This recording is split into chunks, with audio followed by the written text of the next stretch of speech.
One of the things that does affect a driving test is when an applicant appears in a vehicle that they just borrowed for that day for the driving test. This does affect their test from the beginning to the end. At the beginning of a drive test, we ask the applicant to locate certain items in their vehicle, and when they borrow a vehicle, they don't know where these items are. Well, say for instance, it's a rainy day and we're driving along and you don't turn your windshield wipers on. Well, I want you to be the one to turn them on your own. So I'll wait. I'll wait a few minutes. But then if we are driving and I'm thinking, okay, I can barely see out of the windshield, I'm sure that my driver can't.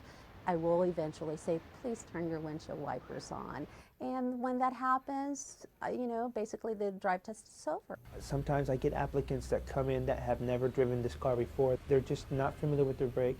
Different vehicles have different sensitivity, as far as how much pressure to apply. And sometimes they apply too much pressure. Now you're doing this type of thing. You come back with your neck sore. So they're getting points deducted because they're not braking smoothly. Or it could be just that they're unfamiliar with the car because parking brakes are in different areas in vehicles.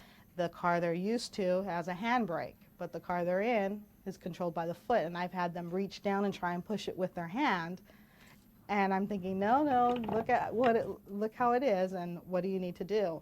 And then I've literally had to say, you put your foot on there and push it down, because they really don't know.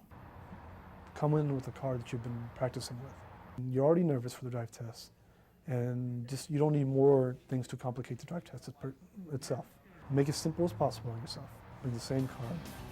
That way your comfort level is always better.